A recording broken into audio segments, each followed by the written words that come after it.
Yo tout le monde, c'est Amélie, j'espère que vous allez bien. Aujourd'hui on se retrouve pour une nouvelle vidéo dans un fond un petit peu particulier. J'ai l'impression que tout est particulier dans cette vidéo. Mon maquillage des yeux est particulier, mon pull est particulier, mon fond est particulier, le thème de cette vidéo est particulier. Oui, j'ai une nouvelle intro, donc n'hésitez pas à me dire en commentaire tout ce que vous pensez de ça, donc du fond, de la nouvelle intro, voilà, bon, bref, de tout ce que vous voulez quoi. N'hésitez pas à me donner votre avis tout. D'ailleurs, en parlant de ça, je vais vous faire vite fait une annonce. J'ai un petit peu bougé les meubles de ma chambre, genre, vous voyez, genre j'ai fait une nouvelle déco, etc. Donc n'hésitez pas à me dire en commentaire si vous voulez un room tour. Je sais qu'à une époque ça vous intéressait, donc je sais pas si ça vous intéresse toujours, donc n'hésitez pas à me le dire en commentaire. Donc aujourd'hui, on se retrouve dans un concept de vidéo un petit peu particulier. Aujourd'hui, je vais aller sur Sens Critique et je vais lire des critiques faites sur une série. Donc cette série, c'est quoi? C'est Riverdale. Aujourd'hui dans le petit cul, Riverdale. Squeezie avait déjà fait ce concept, mais pour lui, genre il lisait des articles sur lui, mais bon, comme je n'ai pas assez de notoriété, je ne peux pas faire cette vidéo. Triste. Donc je me suis dit, pourquoi pas faire ce concept, mais en lisant des critiques et en réagissant à ces critiques faites sur Riverdale. Je ferai sûrement un épisode 2, si ça vous plaît évidemment, mais avec une autre série genre Stranger Things ou La Casa de Papel, parce que je veux vraiment voir ce que les gens ont pensé de la saison 3. Bref, j'espère vraiment que la vidéo vous plaira, je vous laisse avec la suite. Donc on part sur un premier article de Prune, publié le 12 février 2017, donc il y a 2 ans et demi. Reboot d'un dessin animé. C'est vrai. Soyez honnête, je n'ai pas vu le dessin animé, donc je ne peux pas m'écrier « Oh, c'est beaucoup moins bien » ou « Oh, c'est fidèle ». Effectivement, moi je n'ai pas vu les Archie Comics. Le postulat de base est un postulat très classique. Dans une petite ville d'Amérique, un jeune homme disparaît. Ce jeune homme est beau, populaire et va au lycée de Riverdale. Oui, on est d'accord. Ensuite, les personnages sont plutôt bons dans leur rôle. Oui, très classique encore une fois. Une peste en voie de rédemption. Donc je pense qu'une peste en voie de rédemption, c'est Cheryl Blossom, hein, totalement elle. Un beau gosse en devenir. D'ailleurs, c'est rafraîchissant que ce soit pour une fois un roux qui soit le beau gosse. Donc Archie Andrews, la petite fille parfaite qui tente de sortir de son uniforme. Betty Cooper, je suppose. Tous les trois sont amis et ne tentent pas de résoudre la disparition. Simplement, les éléments et histoires gravitent autour d'eux. Certes, ce n'est pas la série de l'année, on ne va pas crier au génie, mais la série a tout de même plusieurs avantages. Elle a fait carton, cette série, donc bon. Prochain avis qui se nomme Ma noirceur intérieure. À l'intérieur, il manque un E, hein, mais bon, on dira rien. Posté par Link Roy le 11 avril 2019. Je suis trop contente, ça enfin un avis récent. Cette critique parle globalement de la saison 1 et 2, pas encore vu la 3. Sujet à modification dans l'avenir. Oh, ok. Riverdale, 3 petits points. En vrai, toute la série a tout pour ne pas vraiment attirer au premier abord. Ça semble être un teen drama classique, rien de bien surprenant, mais quelque chose attire l'œil. Oui, quelque chose attire l'œil. La photographie de la série est sublime. C'est en partie avec la discussion d'un ami qui m'a attirée. L'ambiance, les couleurs, j'ai été charmée et clairement pas déçue de l'expérience. Difficile de parler d'un scénario de série non terminé. 3 saisons pour l'instant, j'évoluerai la critique au fur et à mesure si j'ai des nouvelles choses à dire. Tout ce qui passe dans la ville de Riverdale, ville au premier abord paisible, mais qui abrite un événement très glauque qui vient détruire cette ambiance si paisible, la mort de Jason Blossom. Ce n'est pas un spoil, on est tous d'accord, ce n'est pas un spoil. Vient bouleverser l'équilibre de Riverdale. Aucune idée de qui est le tueur. C'est le scénario de base lorsqu'on commence la série. Bien sûr, après 3 saisons, ça évolue énormément dans le bon sens drama. Intensité, fraîcheur et niaiserie font partie intégrante de Riverdale. Niaiserie ? Je pense pas que ce soit positif de dire qu'une série est niaise, mais bon, je ne dirai rien. Il ne faut pas se leurrer. Si vous n'êtes pas capable de passer outre les personnages, donc du teen drama, il est difficile d'être à fond dans la série et je peux parfaitement le comprendre. Mais avec la bonne mentalité, on rentre dans l'histoire et on passe un agréable moment. Elle est hyper longue sa critique, c'est un truc de malade, mais bon. Donc en personnage principal, on retrouve Archibald Andrews, incarné par Kajia. Principal personnage de la série, un peu naïf, tête molle qui ne pense pas beaucoup et agit très rapidement à l'instinct. Je trouve que c'est un bon personnage, relativement attachant dans l'ensemble. Dommage que plusieurs scènes soient vraiment étranges. On vient presque à avoir pitié d'une telle naïveté, voire même de stupidité par moments. Lily Reinhardt, je l'aime. Dans le rôle de Betty Cooper, amie d'enfance d'Archie. Personnage plus complet et intéressant qu'il n'y paraît. Plus les saisons avancent, plus elle devient intéressante à suivre. J'avoue, parce que moi, vraiment, Betty dans la saison 1, quand je regarde la saison 1, maintenant, à l'heure d'aujourd'hui, j'avoue que je l'aime vraiment pas du tout, Betty dans la saison 1, c'est un truc de malade. La belle Camila Mendes dans le rôle de Véronica, parfait personnage ambivalent, tellement sympathique mais frôlant la fils de puterie à bien des égards. C'est pas faux, j'aime bien le personnage, on ne sait jamais à quoi s'attendre, ni vraiment comment l'appréhender. Cole Sprouse dans le rôle de Jughead Jones, personnage tourmenté par une vie pas toujours facile, on suivra son parcours. Donc j'ai la flemme, hein, je dois vous l'avouer, de lire l'article complet parce que en gros c'est un racontage du personnage, c'est même pas un avis, donc on va aller sur un autre avis. Moralisons. Oula. Article écrit par MeToo le 12 avril 2017, donc ça date. On entre direct dans le vif du sujet. Oula, alors là direct il est chaud lui. Donc Riverdale c'est une petite série teenage diffusée sur Netflix et je me sens obligée de devoir en faire une critique. Je vais cracher mon petit venin de puriste histoire d'être soulagée pendant quelques temps.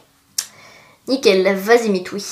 Le problème principal de Riverdale c'est que chaque scène est d'un pathos écœurant mais ça donne la nausée. Ah, c'est méchant. On sort les violons pour tout le temps. On voit venir chaque scène, on voit venir les dialogues, on voit venir les conflits, on voit tout venir en fait dans cette série et ce tout le temps avec du politiquement correct. Hein. Tout est très conventionnel. On va pas s'entendre avec MeToo, hein, je te le dis tout de suite. Puis le jeu d'acteur, les dialogues. Waouh! D'une incroyable stupidité, honnêtement c'est assez extraordinaire comme tout est faux, ça se voit quoi, beaucoup trop. J'ai limite honte sur certaines scènes, je tourne la tête tellement le manichéisme et le patho environnement chaque seconde de cette série me donne la nausée, puis l'histoire, son déroulement est aussi mauvais que la mise en scène en fait. Il n'est pas connaisseur lui. Les dialogues viennent combler le tout par du vide comme les personnages. Leur caractère creux, vain et insipide, du vide, tout le temps, et du pathos. Des petites morales, des petites leçons et des conflits artificiels, des cliffhangers à chaque fin d'épi aussi mauvais qu'inutiles. Voilà ce qu'est Riverdale, mais j'ai l'impression que c'est ça pour la majorité des séries Netflix en fait. Alors ça, viens pas me chauffer, MeToo. Parce que les séries Netflix c'est la base, ok? Alors me chauffe pas, On dit ce qui est suggéré aussi au cas où le spectateur est con, le faux érige le vrai, c'est de la fausse émotion, des faux problèmes, une fausse intrigue, on est tout le temps dans le tire-larme. Les acteurs jouent mal, mais c'est sûrement parce qu'ils sont mal encadrés. Le metteur en scène se balèque, de toute façon c'est pour les ados. On fout des gens beaux, bien habillés avec des enjeux bidons et tout est bien esthétique. Hein. Le type Jughead, parlons-en. Son père est dans la mafia, les serpents. Alors ce n'est pas la mafia, c'est un gang. Voilà, c'est un gang, ce n'est pas une mafia. Donc il veut plus chez son père, ok, il vit dans les escaliers du lycée, bref, car il aime pas son méchant papa. Ah, il a dû regarder les 3 premiers épisodes, MeToo là, il me tape sur les nerfs. En plus, Jughead, le gars il a écrit Jughead, pas Jughead. Petit con. Nous passons ensuite sur une critique de Floram. Critique publiée par Floram le 31 octobre 2018, le jour d'Halloween. Et ça s'appelle « À consommer sans modération ». Ça commence bien. J'ai commencé Riverdale il y a peu, c'est-à-dire 2 semaines. J'en suis déjà à la fin de la saison 2. Si comme moi vous êtes fan de séries américaines mettant en scène des adolescents confrontés à des relations amoureuses, des meurtres et autres péripéties de ce genre, vous serez comblés. C'est tout à fait mon genre de série. La qualité de la mise en scène est vraiment extra, les acteurs sont géniaux. En particulier Kaji Appa qui a le grand rôle de Archie Andrews, mon coup de cœur notamment grâce à sa plastique de rêve, mais aussi par son ambition et son talent musical. Nous sommes d'accord. Cole Sprouse qui joue Jughead Jones, qui a bercé mon enfance avec la vie de palace et de croisière de Zack et Cody, et est particulièrement doué et impressionnant dans son rôle. Lini Reinhardt, Betty Cooper, très douée également, et enfin Madeleine Page qui a la dure tâche de se mettre dans la peau de la badass Cheryl Blossom. En réalité, elle est vraiment adorable. Je suis totalement d'accord. Adapté d'un dessin animé ou BD, j'ai trouvé cela très intéressant de s'inspirer des personnages créés par Archie Comics dans ses histoires comme Josie et les Pussycats. Quelques défauts subsistent encore, comme la storyline de la famille Lodge, avec Hiram un peu ennuyante à mon goût. J'espère que tu as vu la saison 3 parce que c'est pas du tout ennuyant avec Hiram, hein, je te le dis. Et le rôle de Kevin qui a l'air d'être là par obligation d'afficher un personnage homosexuel dans la série. Je suis pas d'accord parce que rien que ce soit dans les épisodes musicaux, rien que ce soit dans les musicaux de la saison 2 et la saison 3, vraiment, Kevin il est génial. Je trouve que genre il est pas là par défaut, c'est vraiment un personnage à part entière et je l'aime énormément. Je trouve cela dommage de ne pas assez l'exploiter afin d'en finir réellement avec les préjugés et l'homophobie. Au moins dans la saison 2, une relation lesbienne apparaît et c'est bien. Shoni, que je vois que ma batterie clignote et que je n'ai quasiment plus de stockage, donc bon... Mais qui a tué Jason Blossom, critique publiée par Xaltan le 16 mai 2017. J'aurais pu mettre 7, mais ça aurait été subjectif. 7 parce que j'aime beaucoup la bande dessinée d'origine Archie Comics, que ce soit ses volets humoristiques ou sa nouvelle série de papier plus drama entre Riverdale et la série d'humour. Mais voilà, j'ai décidé d'être objectif et de donner 6 à Riverdale. Merci. Sincèrement, j'ai passé un très bon moment devant cette série. Toutes les semaines, ou presque, je retrouvais notre groupe de lycéens en prise avec leurs problèmes de cœur, d'amitié et d'avenir. Riverdale est ce genre de série que l'on regarde sans se prendre la tête. Exactement. Mon série s'est activé, oui. J'ai trouvé des séries télé. Big Little Lies, The Last Ship, Turn, Marvel les agents du SH, JELD, Suits, Avocation Mesure. Souhaitez-vous entendre des informations sur les 5 prochaines séries?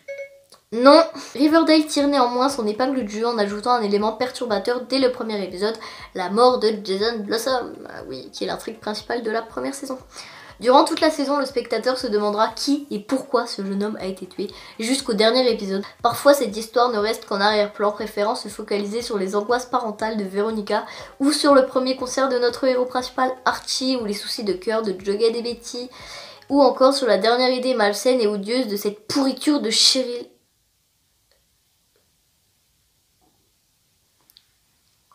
Là, j'avoue, on va pas s'entendre, parce que traiter Cheryl de pourriture... On va se castagner, je te préviens. Alors oui, finalement, on va lire un tout dernier article un petit peu, parce qu'en fait, il a traité Cheryl de pourriture, donc bon, ça pouvait pas passer entre nous, donc tu vois, j'ai changé vite de critique. Critique publiée par Abibaelb le 30 avril 2017. Ah, c'est bien, cette critique dure approximativement 5 lignes. Bah oui, je suis sûre qu'elle va être utile. En plus, bon, pas mon délire. Bah oui, bien sûr. J'ai été à 2 doigts de couper l'épisode avant la fin. Les histoires de lycéens, ça me saoule tout simplement. Alors c'est sûr, le twist final est intriguant. Mais bon, si tu attends toujours la fin pour que les choses bougent, c'est que tu as sacrément du temps à perdre. Critique terminée, c'est pas magique ça? Donc voilà, la vidéo est terminée, j'espère vraiment qu'elle vous aura plu. Si c'est le cas, je vous invite à lâcher votre petit pouce bleu et surtout à vous abonner à ma chaîne YouTube, ça fait toujours plaisir. Ça me fait toujours super plaisir de vous voir en commentaire. Donc voilà, je vous fais de gros bisous, je vous dis à la prochaine pour une nouvelle vidéo. C'était Amélie, je vous aime, bisous.